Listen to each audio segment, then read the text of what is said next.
Assalamualaikum warahmatullahi wabarakatuh. Selamat datang dan berjumpa lagi di MPLS 2020 dan selamat datang juga kepada peserta didik baru yang sudah bisa datang ke dan bisa mungkin online ke SMK Bina Putra Nusantara. Baik, sebelum ke materi mungkin Bapak akan memperkenalkan diri dulu. Nama Bapak yaitu Dedi Sarigani. Mungkin dari panitia MPLS ini akan memberikan yang namanya materi tentang lingkungan dan sarana prasarana di SMK Bina Putra Nusantara.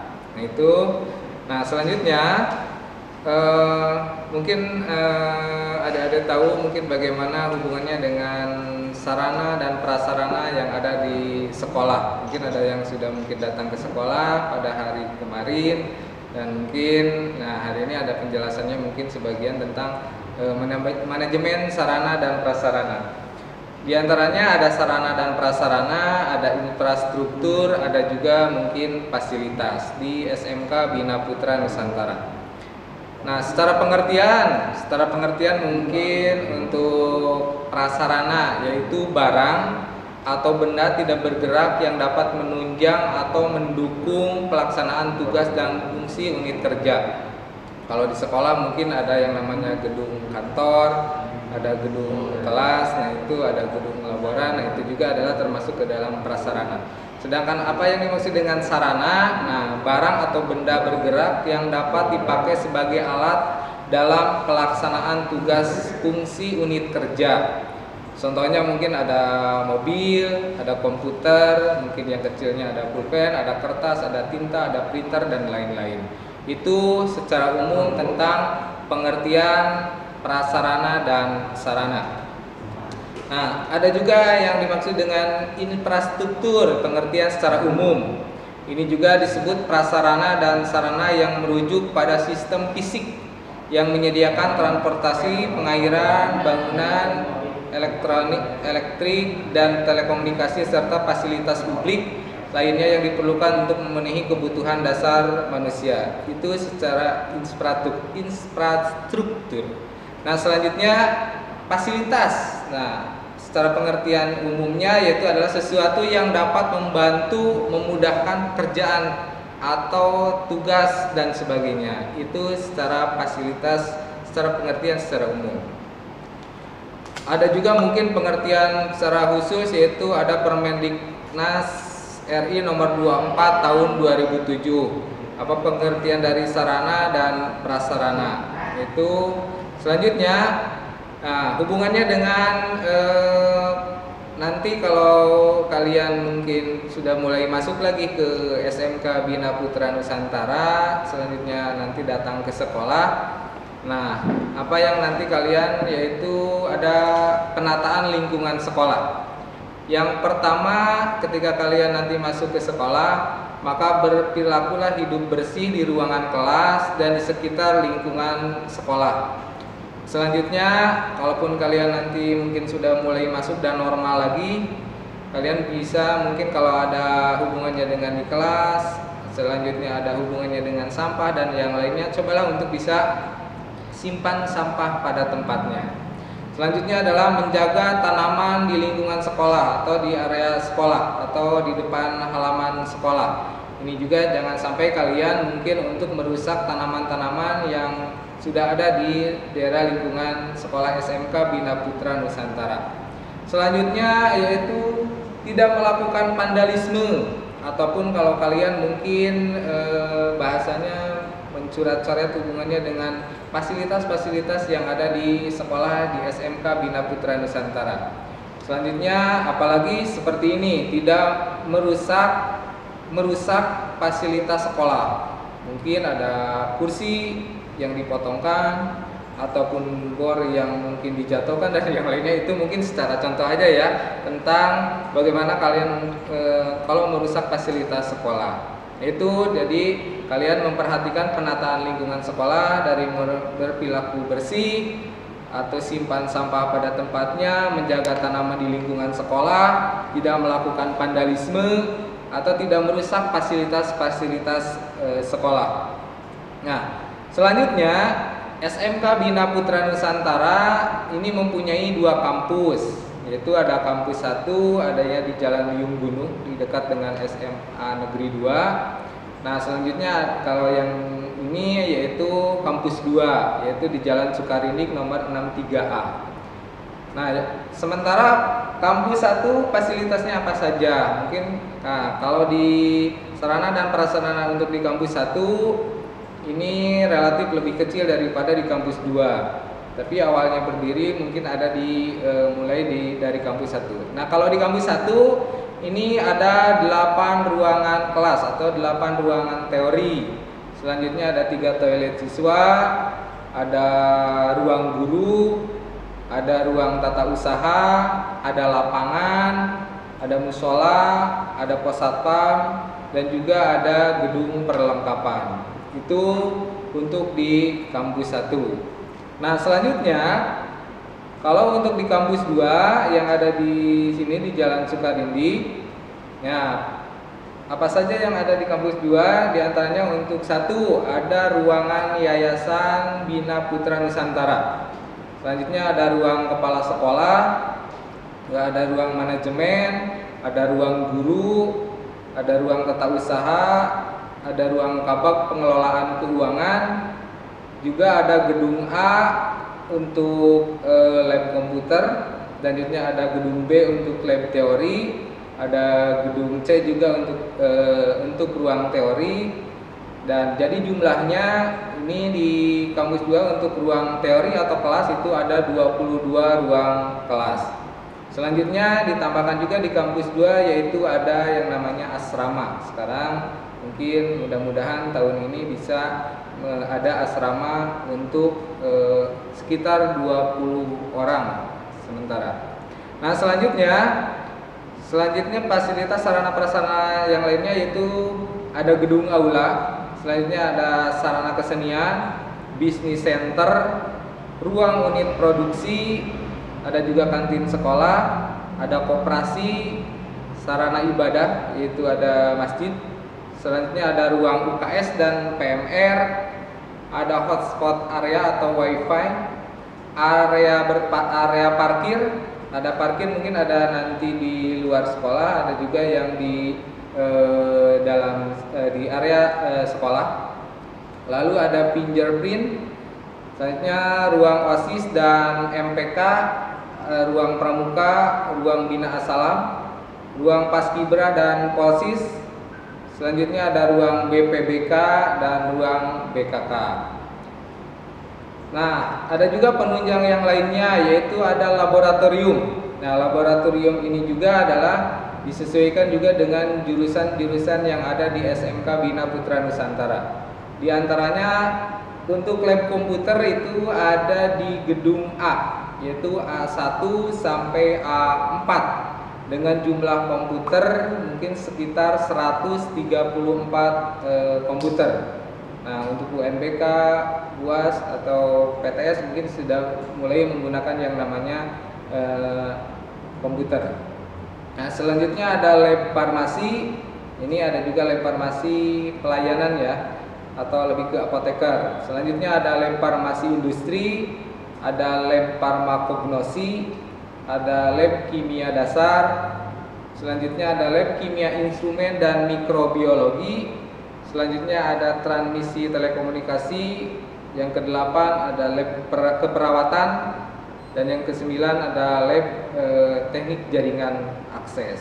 Itu untuk laboratorium. Nah, selanjutnya ada lapangan olahraga. Lapangan olahraga terdiri dari 2, ada indoor, ada outdoor. Kalau indoor itu adalah ada yang fasilitas sarana olahraga yang ada di lingkungan sekolah. Di antaranya ada lapang futsal, ada lapang volleyball putra putri, ada lapang basket, ada lapang sepak takraw. Nah, itu yang sarana olahraga mungkin yang ada di indoor yang ada di sekolah. Tapi ada juga mungkin yang outdoor, ada juga yang ekstrakurikuler yang tidak mungkin untuk bisa berolahraga di lingkungan sekolah. Tidak mungkin kalau yang namanya renang itu ada di lapang basket, itu tidak mungkin. Berarti kolam renang mungkin ada yang bisa disewa oleh sekolah, selanjutnya ekstrakurikuler atau prakteknya bisa di kolam renang yang bisa dirujuk oleh guru-guru olahraga, atau mungkin bulu tangkis, karena kalau area terbuka mungkin bulu tangkis juga tidak akan bagus juga ketika bermain tentang olahraga bulu tangkis.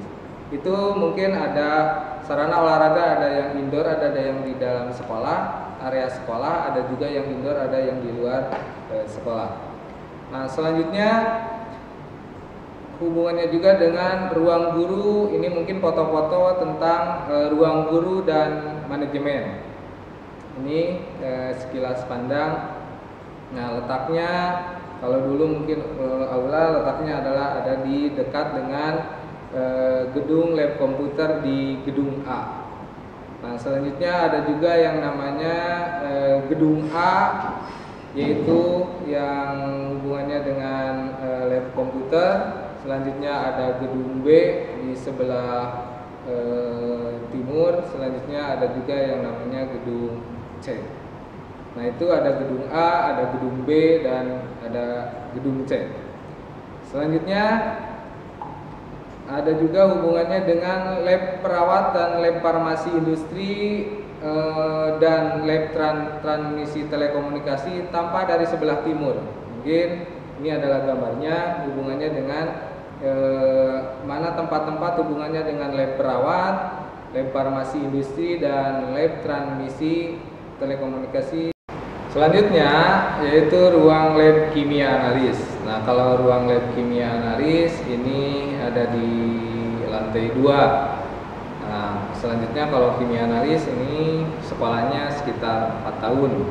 Dan mudah-mudahan di tahun sekarang ini akan dibangun gedung ruang praktek untuk lab kimia yang posisinya ada di depan area sekolah SMK Bina Putra Nusantara.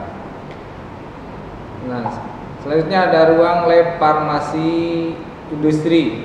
Ini letaknya ada di dekat dengan lab perawat atau ada di lantai 2 di area dekat dengan halaman sekolah, ada di lantai 2. Itu untuk lab farmasi industri.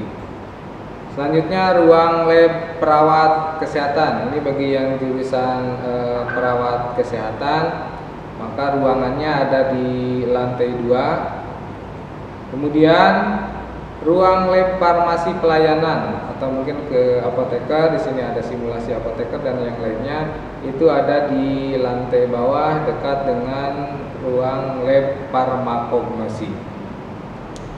Nah, selanjutnya ruang lab transmisi telekomunikasi. Ini gedung baru, ada di lantai 3. Mungkin kalian nanti bisa di lantai 3 yang banyak mungkin hubungannya dengan tower dan parabola dan yang lainnya. Itu adalah untuk ruang lab transmisi telekomunikasi. Kemudian yaitu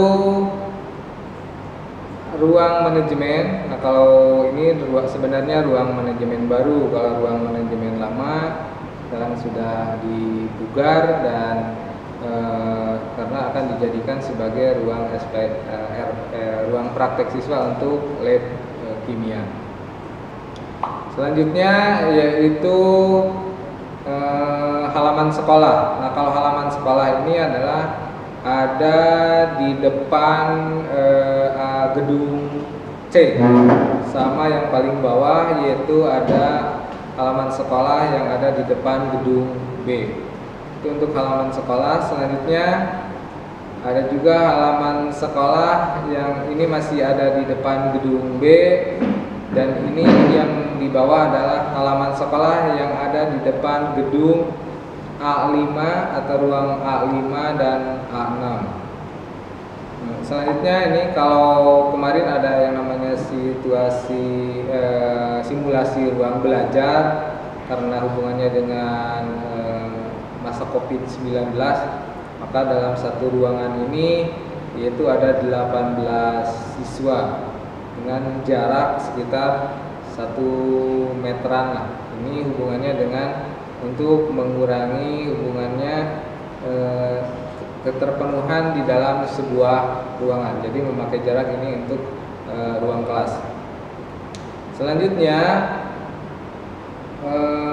sarana ibadah ini adalah Masjid Riyadul Jannah di SMK Bina Putra Nusantara, letaknya ada di samping gedung C atau dekat dengan asrama putri.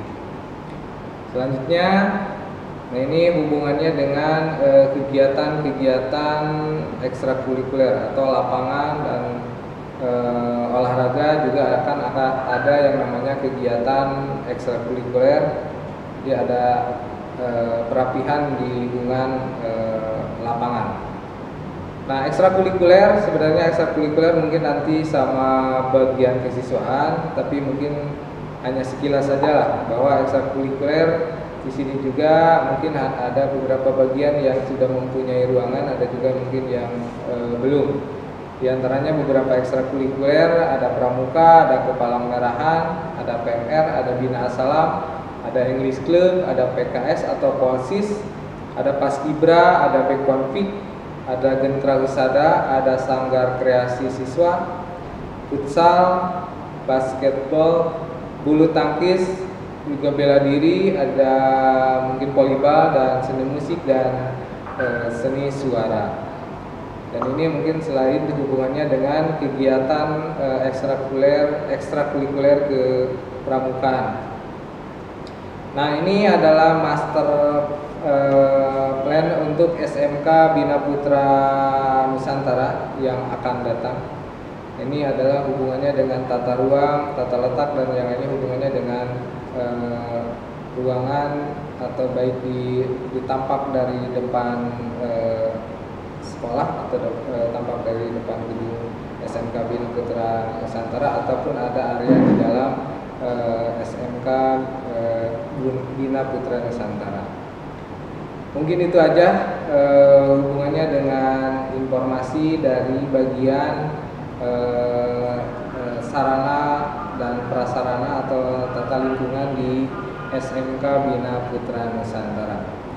Yang terakhir mungkin jaga kesehatan. Selanjutnya hubungannya juga dengan nanti ada informasi hubungannya dengan pembelajaran, apakah mungkin masih di rumah atau dengan pembelajaran jarak jauh, atau mungkin informasi sudah bisa masuk sekolah. Nah, kalaupun sudah bisa masuk sekolah, mungkin ini informasi ini adalah hanya sebagian, mungkin bisa di mana tata letak hubungannya dengan ruangan-ruangan sesuai nanti dengan jurusan yang kalian pilih. Sampai di sini aja. Terima kasih. Mohon maaf kalau banyak kesalahan. Assalamualaikum warahmatullahi wabarakatuh.